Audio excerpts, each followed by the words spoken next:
Bonjour, aujourd'hui est le premier cours du module méthode de travail et terminologie destiné aux étudiants de L1, faculté SMV. Nous allons voir ensuite les objectifs de l'enseignement de ce module.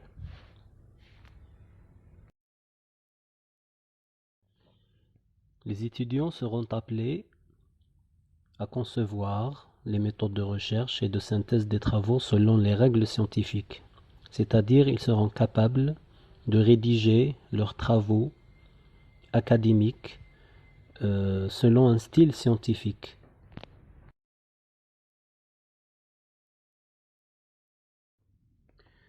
Maintenant, nous allons voir le contenu de la matière, méthode de travail et terminologie 2.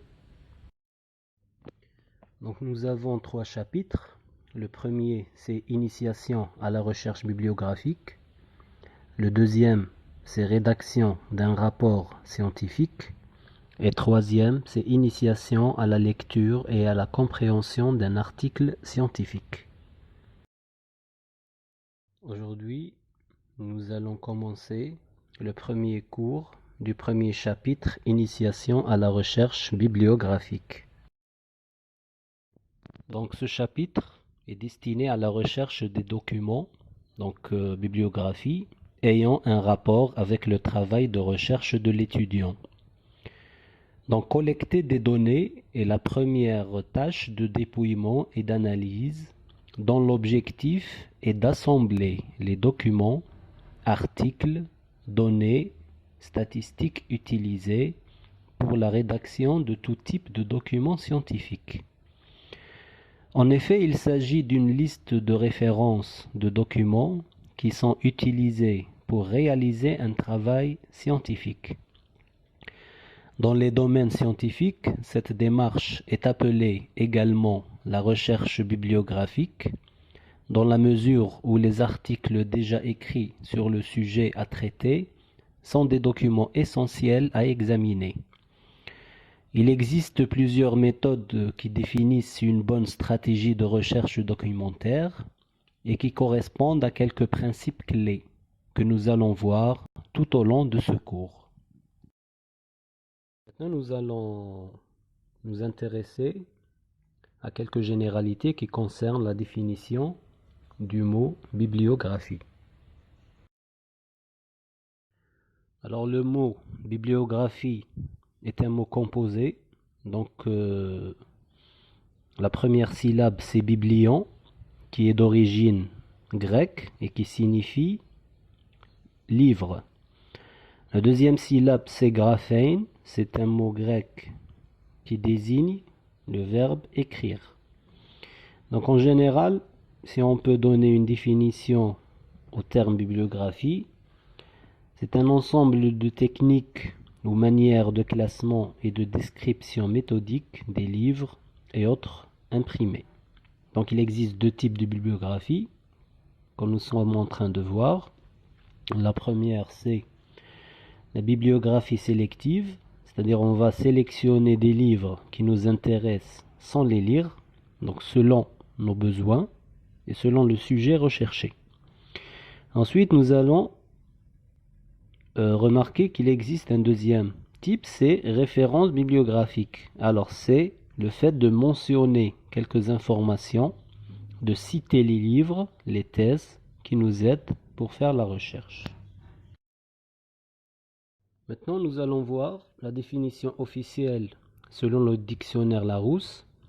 Donc, connaissance des ouvrages et de leurs éditions envisagées dans un domaine déterminé. Il existe une autre définition, donc liste de titres, de références d'ouvrages, de livres ou de périodiques relatifs à un domaine général ou spécialisé. Une bibliographie est un répertoire de documents écrits sur un sujet ou concernant un domaine et qui sont classés par des thèmes et clairement référencés, dont la description comporte souvent un résumé ou un commentaire. Donc il s'agit là d'une méthode de classement et de présentation des documents. Alors, si vous voulez, la recherche bibliographique est donc un processus intellectuel dont l'objectif est de trouver et lire des documents sur un sujet donné. Donc, c'est une liste structurée de références de documents. Alors, il est primordial de rédiger correctement les références des documents utilisés, parce que la rédaction de ces documents, qui sont appelés des références bibliographiques, elle est réglementée par des normes internationales. Maintenant, nous allons voir l'objet de la recherche scientifique. Alors, les différents types de documentation, qu'on peut appeler typologie des documents, alors elles concernent l'ensemble des supports documentaires, écrits ou non. Alors, la littérature scientifique est constituée de divers types de documents, dont les articles scientifiques, qui sont les sources privilégiées de communication des résultats d'une recherche. Aussi, il y a les monographies, comme les livres et les ouvrages, les rapports de recherche, les ouvrages collectifs, les comptes rendus de congrès ou de colloques, les mémoires de fin d'études et les thèses de doctorat, etc. Alors, selon notre besoin d'information, la discipline et la recherche documentaire effectuée, nous n'allons pas choisir n'importe quel type de document. Par exemple, nous n'allons pas consulter une encyclopédie pour voir des informations sur une méthode ou un sujet ou un événement qui a été découvert ou qui s'est produit l'année précédente. Donc, si on cherche des définitions, on va directement chercher dans les dictionnaires ou les encyclopédies. D'accord? Donc, il faut bien cibler la source d'information selon nos besoins. D'accord? Donc, il faut donc bien pouvoir identifier les types de documents. Il est aussi important de savoir ce que nous cherchons. Donc, voici ici un schéma qui nous décrit les types de documents ainsi que les renseignements qui indiquent le document en question. Donc, nous allons voir ce qu'on appelle la notice bibliographique, c'est-à-dire les éléments qui composent une référence avec le titre, l'auteur, l'abstract, les mots-clés, introduction, langue, date, et ainsi de suite. Dans la partie droite, nous allons voir l'article de revue, monographie, rapport, mémoire, etc.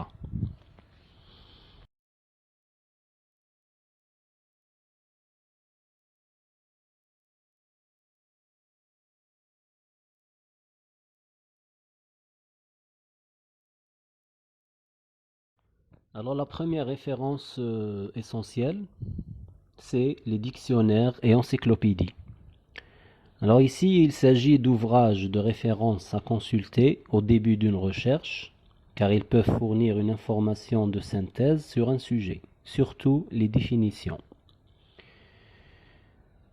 Alors ici, le rôle du dictionnaire et d'encyclopédie, c'est de faire le point sur les thèmes généraux ou spécialisés. Ils sont généralement écrits par des spécialistes, donc il faut veiller à prendre l'édition la plus actualisée possible. Alors je vais vous donner quelques exemples d'encyclopédie ou de dictionnaire. Donc vous avez généralement les dictionnaires Larousse scientifique, mais aussi vous avez l'encyclopédie Universalis. Alors voici un exemple. Il s'agit du dictionnaire Oxford. Donc il s'agit d'un dictionnaire anglais destiné à la biologie. Donc comme vous voyez, Oxford Dictionary of Biology. Alors le premier type de dictionnaire, c'est les dictionnaires généraux ou spécialisés en papier. Donc il s'agit d'ouvrages bilingues ou multilingues, c'est-à-dire français-français ou français-anglais ou arabe-français. Et les dictionnaires des termes techniques, donc selon la spécialité, biologie, pharmacie, médecine, etc. Pour les encyclopédies générales ou spécialisées, type papier ou électronique, donc ici, selon la spécialité aussi, leur contenu est une synthèse des connaissances. Ces dernières sont réactualisées 2 fois par an. Alors le deuxième type de document, c'est les livres, qu'on peut appeler également ouvrages ou monographies, manuels, ouvrages de synthèse, études, mémoires, thèses publiées. Donc le livre est publié de façon non périodique. Il s'agit d'ouvrages à consulter pour faire un point sur son sujet. Donc trouver des arguments et appuyer les idées que nous souhaitons formuler. En général, les livres traitent d'un sujet en profondeur et font référence à des personnes, des événements, des recherches, des faits passés ou contemporains, par exemple atlas ou manuel. Parfois seulement une partie d'un livre, par exemple un chapitre, est retenue pour un travail. Alors la référence est alors faite uniquement à cette partie. Alors les outils les plus efficaces pour les repérer sont les bases de données spécialisées. Chaque livre porte un identifiant unique qu'on appelle l'ISBN, c'est-à-dire International Standard Book Number. Il existe également des monographies appelées des ouvrages collectifs. Il s'agit d'un ouvrage qui porte sur un seul sujet et qui contient plusieurs participations. Par exemple, un article ou un chapitre, avec pour chacune un ou plusieurs auteurs et un titre spécifique. Alors ces livres sont réalisés sous la direction d'un ou plusieurs éditeurs scientifiques, en anglais on dit editor, qui coordonnent le travail des auteurs. Ils sont publiés par un éditeur commercial, en anglais on dit publisher, qui s'occupe de la mise en page, de l'impression, de la diffusion, c'est-à-dire la publicité, et de la vente. Les monographies comprennent aussi des manuels, c'est-à-dire des ouvrages didactiques ou scolaires, renfermant les notions essentielles d'un art ou d'une science ou d'une technique. Il y a aussi un type de livre appelé les abrégés, qui contient le résumé d'une science ou d'un livre d'études. Il existe aussi un type de livre appelé les guides ou handbooks en anglais, et qui contient des renseignements classés sur tel ou tel sujet. Un autre type de livre appelé les précis. Donc ce sont des ouvrages qui exposent brièvement les éléments essentiels d'une discipline. Maintenant je vous donne notre définition. Par exemple le lexique, qui est un dictionnaire spécialisé et généralement concis, c'est-à-dire bref, et qui concerne un domaine particulier de la connaissance. Un nom aussi parfois donné à un glossaire placé en fin d'ouvrage. Alors qu'est-ce qu'un glossaire? Donc c'est une liste alphabétique placée à la fin d'un ouvrage et donnant les mots du vocabulaire spécialisé qui y est utilisé.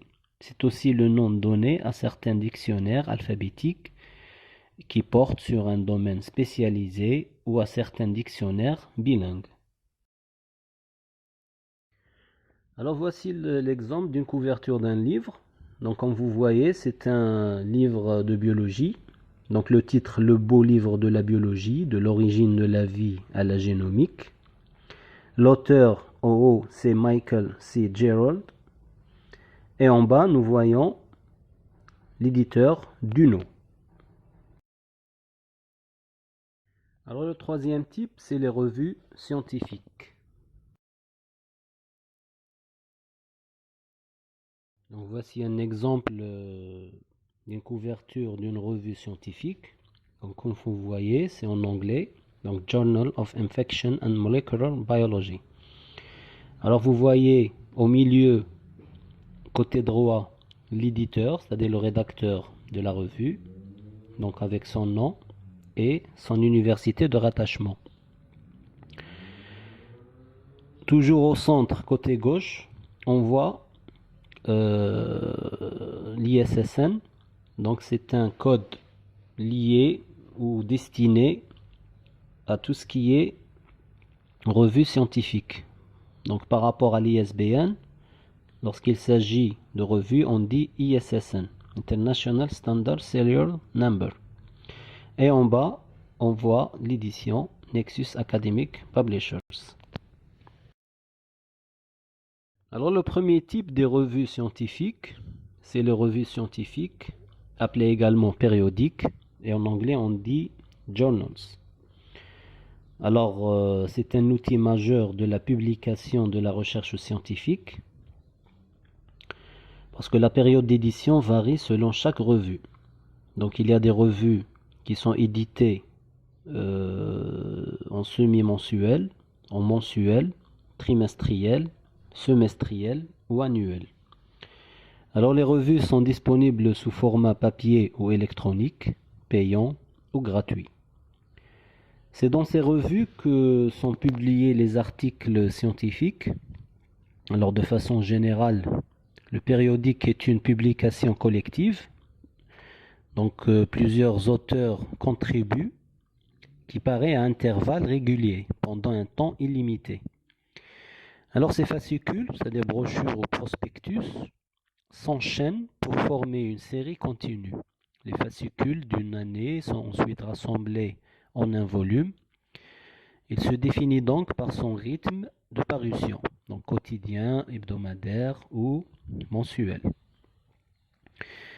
Alors la revue est une source d'information permanente sur l'actualité scientifique. En effet, elle diffuse des articles écrits par des chercheurs ou des scientifiques affiliés à des universités ou des institutions de recherche. Elle possède un comité scientifique chargé de valider les articles, c'est-à-dire un processus de révision par les pairs. Les revues scientifiques sont également liées à un impact factor, c'est-à-dire une mesure, une note de leur notoriété et de leur visibilité académique internationale. Il existe différents types de revues avec des utilités académiques qui diffèrent. Donc des revues scientifiques destinées à la communauté scientifique en général, par exemple les revues Nature ou Science. Il existe aussi des revues scientifiques qui publient des articles qui concernent une discipline particulière, comme les revues médicales généralistes. Il existe aussi des revues qui concernent un sujet spécifique et d'autres qui concernent le thème professionnel. Par exemple, l'objectif est d'informer les membres d'une profession donnée. Les auteurs sont des membres de cette profession et ces praticiens en sont le public cible. D'accord? Alors les grands éditeurs commerciaux comme Elsevier, Springer ou bien Wiley proposent aux bibliothèques universitaires l'abonnement à des bouquets de périodiques et qui donnent accès à une très grande quantité d'articles. La liste gratuite la plus complète de périodiques électroniques est The Electronic Journal Library, produite par the Max Planck Society. Elle reprend les principaux titres de périodiques électroniques existants avec leurs principales caractéristiques et un lien vers le site de l'éditeur. Sinon, pour repérer les articles de périodiques, l'outil le plus efficace reste les bases de données spécialisées. Alors à chaque revue, comme nous avons vu dans l'image, est associé un ISSN. ISSN, c'est un acronyme de la phrase International Standard Serial Number, un code chiffré international correspondant à la carte d'identité codée du périodique.